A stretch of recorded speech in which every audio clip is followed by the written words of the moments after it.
1, and we lived in our first house. And after he paid off that house, which didn't take him very long, he bought another house. And we moved around often, but we always moved into a nicer house, and he continued buying homes until the day that he died. He made a great deal of money. This was his idea as to what a man is supposed to do. A man is supposed to provide money and shelter and food for his husband and children. He didn't quite understand the importance of emotional care and love and affection and things like that, and that created a schism between him and my mother. That schism was ultimately what continued my mother to be a user. About the time that I turned 7, they came to the decision that it would be better for them to pursue their individual habits as opposed to being parents. And I can kind of understand that, I suppose. If you're spending large amounts of time putting a needle into your arm and whatnot, you really don't have any business having a kid. You're not fit to be a mother. And who would want to buy marijuana from a guy who shows up with his child? That's just not the pot dealer that I want to go to. I don't want my pot dealer to have kids. Allah is the best of planners, and as such, He sent me to live with my grandparents at the age of 7, and this was a big thing. My grandfather was from England. He was Church of England Protestant, and my grandmother was from the South, and then she was a strong Catholic. And being that the two of them didn't agree upon which form of Christianity was the right one, you may not know this, but there's approximately 32,000 versions of Christianity.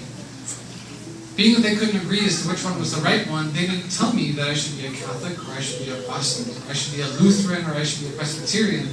They told me that I should think for myself, that I should make my own decisions, and that I should study, and I should learn, and I should think for myself, and not be afraid to be an individual. I think in a house that religion isn't going to be prominent in, that's probably the most important advice you can give. Think for yourself. With that, I went into elementary school, middle school, and high school, and not celebrating Christmas, not celebrating Halloween, not celebrating the traditional holidays that American children celebrate makes you different. And those of you who are parents in the room, you know that kids can be very cruel. Kids are quick to point out things that are different. They're quick to name call. They're quick to be bullies.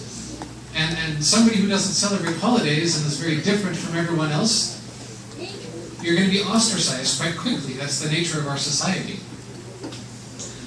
As such, I decided that I wanted to start looking into these things, these labels that people were attaching on themselves.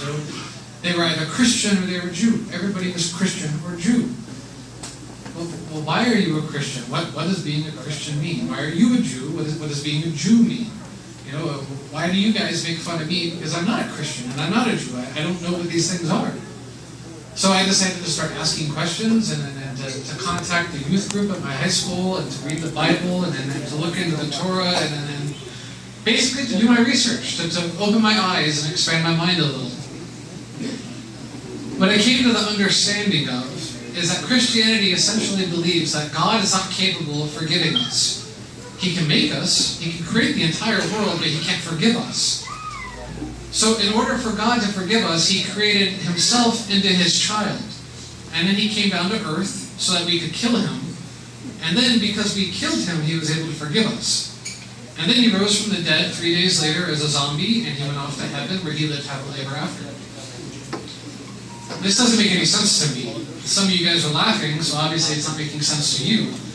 When I asked the Christian youth group, this is what you believe? This is Christianity? This is the pillar of your entire life and the basis of how you live?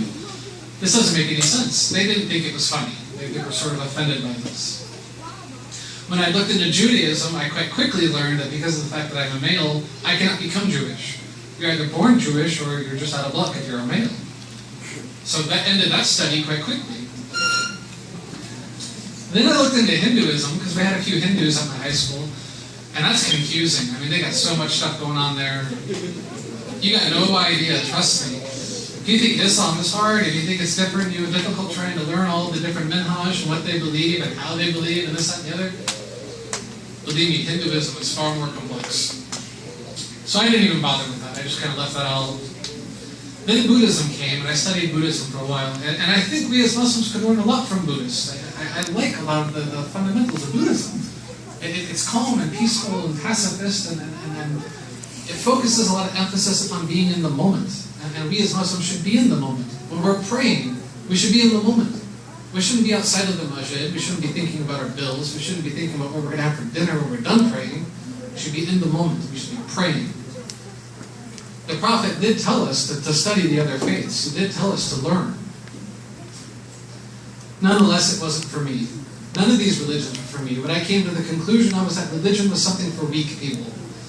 People who needed to fill a void in themselves. People who weren't comfortable with their own identity. They weren't comfortable simply being, I'm a white male. That's it. That's fine for me. I'm a white male. But this wasn't comfortable for some people. They needed to go further. I am a white male Christian. I am a white male Jew. I am a white male Protestant. I am a white male Presbyterian. I didn't want to attach this label. I didn't want to be this. So I denounced religion. I rejected it. I did not agree with it at all. As we continued studying, and I continued studying on my own and looking into history and understanding the nature of the world, I came to the conclusion that monotheism is the greatest killer of mankind. If you add up cancer and any other disease, you put drugs and alcohol in the mix, maybe add homicide. I know homicide is prevalent in parts of Chicago, so let's throw that in there. God dwarfs all of these things. In the name of God has killed more people than anything else in history. So, as these people are telling me that I should be this, I should be that, I should accept this faith or this faith, I'm asking them, if your God is so compassionate and merciful, why is there so much suffering in the world? Why are so many people dying? Why are so many people killing other people in the name of your God? Isn't that a complete contradiction of what you're telling me you believe? So needless to say, not only did I reject religion, I rejected monotheism, and I held a great deal of disdain for it. For those that English may not be a native language, disdain, dislike, a lot of anger towards religion. I finished high school a year early. I went to a trade school, I finished my trade school, I turned 18, and I was going down the exact same path that my father had.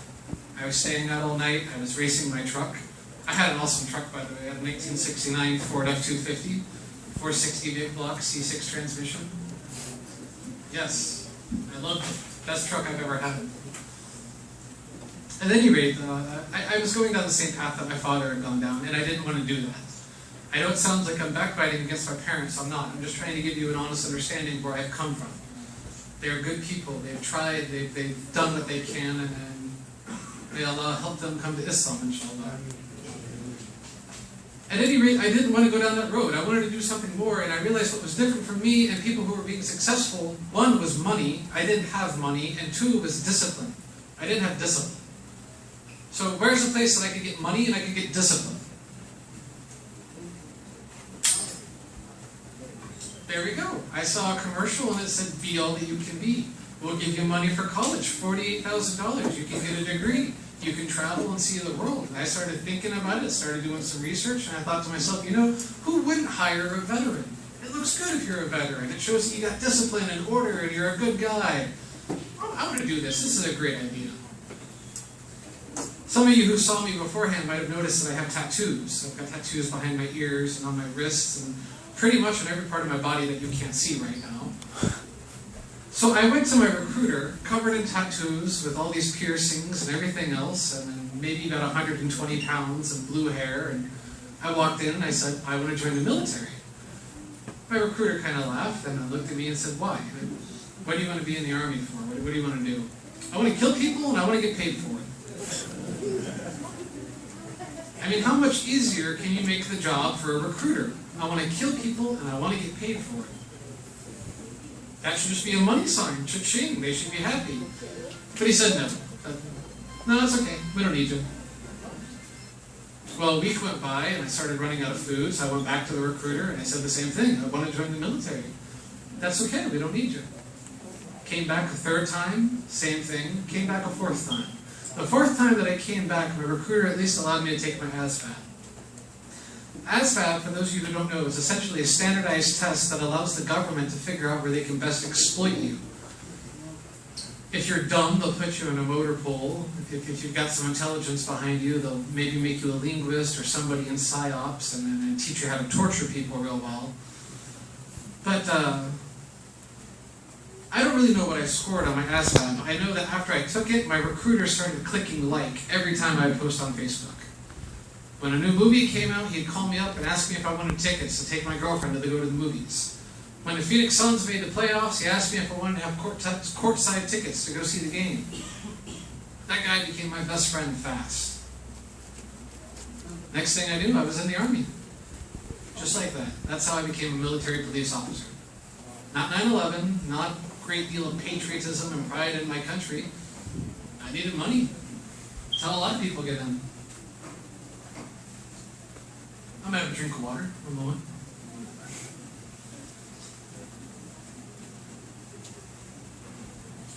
It's refreshing. I bet you all wish you had some water.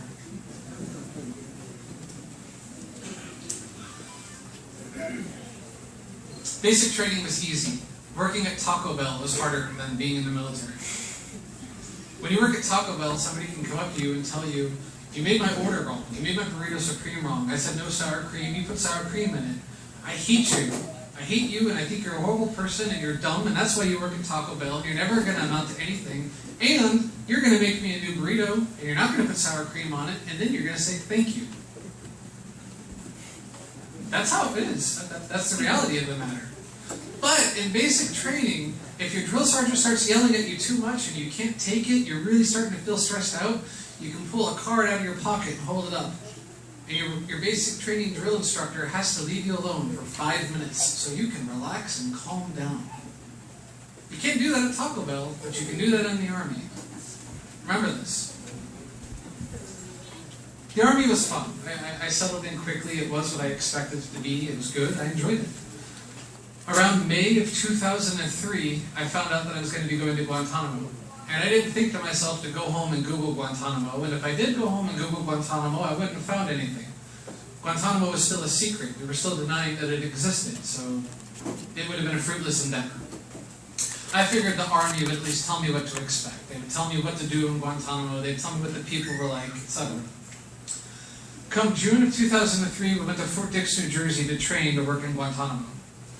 We trained for 2 weeks to work in a prison unlike any other prison anywhere in the world. Wallahi, there's no other prison like Guantanamo. I know this firsthand. I know for a fact there's nothing else like it. We trained for 2 weeks. That's it. In Fort Dix, New Jersey, there's no correctional facility, so we made one with PVC piping and plastic wires. There weren't any detainees, so half the day I would play the bad guy, and half the day I would be the good guy. We couldn't have the manual from Guantanamo because it was considered operational security. It couldn't leave the island. So we were training with a manual for Fort Dix, New Jersey this didn't make sense. It wasn't the proper training guide. And the guys who were training us hadn't been in Guantanamo. They'd never worked in corrections. They were just certified to teach it.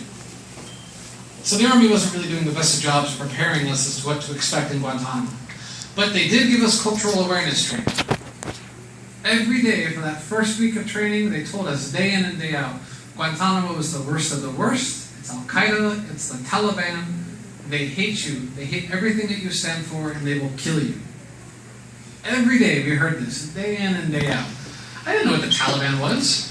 I had no knowledge of this. We don't learn about the Taliban when you're going to high school in this country. You don't learn about Al-Qaeda when you're going to high school in this country. You don't learn what they mean, what their histories are, where they come from. You don't learn about these things. I had no idea who these people were. I'm just hearing these names, and the Army's associating it with bad. Well, after the first week, we were still kind of partying and taking training like a joke, and they weren't feeling that we were ready for going to Guantanamo. So they stopped saying Al-Qaeda, they stopped saying Taliban, and they started saying sand nigger, and they started saying camel jockey, and they started saying towelhead and dirt farmer. They wanted to make sure that we hated these people. They wanted to make sure that we were scared and petrified of these people. So much so, we heard this, that I started believing Anthony Quinn was going to be in every cell. This man with a prolific beard and a giant sword was going to be waiting for me in every cell. I was genuinely afraid to go to Guantanamo. I wasn't prepared. I didn't know what to expect, but I was afraid. On our way to Guantanamo, We stopped 45 minutes after taking off, and this was kind of weird. New Jersey to Cuba takes about 8 hours, so why we stopped 45 minutes later, I was bewildered. We get off the plane, there's all these tall buildings, and it's smoggy and dirty, and everybody's rude, and there's halal food on every corner. We were in New York City. It turns out that my commander had arranged for us to go and see Ground Zero that day as we went to Guantanamo.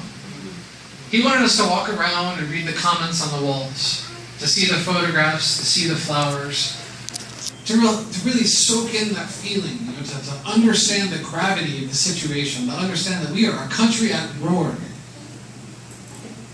with terror. What is terror? How do you define terror? That's what the war is. It's not the war on Islam, it's the war on terror. So what is terror? Well, as we were getting ready to leave Ground Zero, our commander tells us what terror is. As he gets us together and we get ready to get on the buses, he reminds us, never forget the 3,000 lives that Islam took from us. Never forget the innocent 3,000 Americans that those Muslims came here and killed. On our soil, on our turf. Never forget what those Muslims did to us when we get to Guantanamo. Remember what we're fighting for. I'm going to have another sip of water. I'm sorry, does this displease you?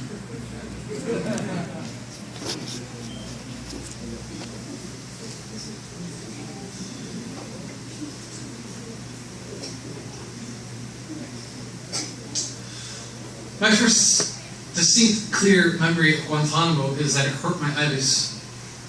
It was extremely bright. I don't know if you guys have ever been around that area of the world. The Tropic of Cancer is bright. The sun is always shining. It's 98 degrees year-round with 100% humidity. It is hot, it is sticky, it's sweaty, it smells. Add to that Guantanamo has 778 men from 46 countries all around the world who get to shower once a week if they're lucky. The rest of the time they spend 23 and a half hours a day in a metal cage. Metal picks up the heat from the sun and gets hot, and it stays hot well into the evening. Not that it matters. In the evening, Guantanamo really only gets down to like 80 degrees, so it's not pleasant. It's still hot. So they're sweating all day, and it stinks. And then you've got the feces and the urine and everything else, the bad plumbing. It stinks. It's dirty, and it's just this overwhelming feeling of sorrow and grief and misery and unhappiness. That's my first clear and distinct memory of Guantanamo. We walk into Camp Delta, and as I said, I was expecting Anthony Quinn. I was expecting these real hard jihadi guys. I was expecting terrorists. And well, I'll certainly tell you, the first experience with a detainee was quite interesting. We walk onto the block, and 7 cells down on the left-hand side, I hear a detainee rapping Eminem from the top of his lungs. And I start thinking to myself, I guess that kind of makes sense. Al-Qaeda is the worst of the worst, and Eminem's a pretty bad rapper, so Al-Qaeda might like Eminem. I can buy this. I ended up asking this detainee, what are you doing rapping? You can't rap, you're a Muslim. You guys hate America, you hate freedom, you hate Christ, you hate women, you treat women badly, you hate sex, you hate pork, you don't drink, you don't smoke, you don't do anything fun, you hate everything that's good about life. What are you doing rapping? You're not allowed to rap. And he tells me that when he goes to interrogation, the interrogators will play the same song while he is shackled to the ground. They'll play that same song for 12 hours, 14 hours, 16 hours, however long they leave him in interrogation. So his idea was that when he went to interrogation next time, he would just start singing the song before the interrogator could turn it on. Just to show the interrogator that it wasn't working. It wasn't bothering him. This worked. He didn't go to interrogation for about 3 months. But down at Rumsfeld and those interrogators, they were pretty clever and creative. They came up with some new ways to torture him. My initial problem in Guantanamo is, as I said, 778 men from 46 different countries. None of those countries were America. And I don't speak any other language, so I couldn't talk to these men. I couldn't ask them, are you ready to take your shower? Or, excuse me, I need you to come out of your cell so I can search it. Or, I have to search you. Or, put your hands outside so I can cuff you. Or, you need to go to interrogation. I couldn't say these things. I don't speak Pashto, I don't speak Urdu, I don't speak Farsi, I don't speak Uyghur, I don't speak Arabic, I don't speak Punjabi. I don't speak any of these languages. so I could not talk to the detainees. If I wanted to talk to a detainee, I had to get a linguist to come onto the block, and this took quite a long time. There's only a few linguists, and there's a lot of people that need to be talked to. So, my comrades are coming to work, and they're getting frustrated, when they're asking, this person wants to take a shower, and the person doesn't know English. They'll get angry, and they're like, damn you people, you commit terrorist acts, and you kill innocent people in my country, and then my country has to pay for you to be in prison, and you can't even learn my language? Do you want to take a damn shower? And they're getting angry. It doesn't make a difference. The guy doesn't understand English. You can get angry all you want, he doesn't understand it. But what he does understand is your physical gestures. He understands your tone. He understands your anger. But when you get angry with a prisoner, they don't really have many ways to fight back. Except for maybe throwing poo on you, or throwing urine on you. I'm not joking. This is what happens in a correctional facility. You treat the inmates bad, they will treat you badly. I didn't want that. I did not want to deal with that when I went to work. I can tell you 100%, the only reason I bothered to ask questions about how to speak to detainees was out of self-interest. It was a selfish reason. But I found a few brothers who spoke English, and I started asking them questions. How do I say hello? How do I say, would you like to take a shower? How do I say, I need to search your cell? How do I say these things? And I carried 3x5 cards with me with a language at the top, Arabic, Urdu, Pashto. And when I'd come up on a detainee, they spoke Arabic, I would take out my card and I'd say, Kefalik. And he'd look at me like, oh, you just said Kefalik to me, what's going on here? So then he'd start saying all these things in Arabic back to me. I didn't know what he was saying, and I'd just smile. I'm like, all right, cool. I know what you said. You might just call me a jerk or something, but that's awesome. So I was carrying these 3x5 cards around, and one of these brothers asks me, why do you want to learn our language? Why are you talking to us? And I'm telling him, well, if I want to have an intelligent conversation, I have to talk to you guys. All the guards talk about is porn and football and how much they drank the night before. But if I want to talk about something smart, I got to talk with you. And he's like, okay, cool. What do you believe? What do you mean, what do I believe? What do you believe in? You've got a tattoo of devils all over your right arm. You've got a tattoo of Christ on your left arm. Do you believe in the devil? Do you worship the devil? Or do you believe in Christ? What do you believe? I told him, I don't believe in God. I don't believe in any of this. He said, okay. Didn't go into Dabo mode. He just said, okay. A couple of days go by, and I see that same detainee again, and I ask him, hey dude, why is it that you speak English when you're talking to me, but you're speaking Arabic or whatever that language is when you're praying? And why is it you pray 5 times a day? And why is it every time you guys go to the bathroom, you spend like 15 minutes washing yourself afterwards? What's that about? Tell me something about what you believe. You asked me what I believe. What do you believe? And he told me a little bit. He answered my questions quite directly, and that was the end of it. Never went into development. I started asking some other brothers and started getting different answers. And each time I would ask a brother, they would just give me an answer, and that would be the end of it. What I started realizing was that all of these men were waking up each day, and they were praying 5 times a day. And they were keeping each other happy. They were making jokes with each other and talking all day long and sharing information. And, I don't know, I imagine they were probably teaching each other what they knew about Islam. I imagine individuals on the block who probably knew a great deal about Islam were sharing it with others. They were probably giving khutbahs to each other all day long. I don't know. But they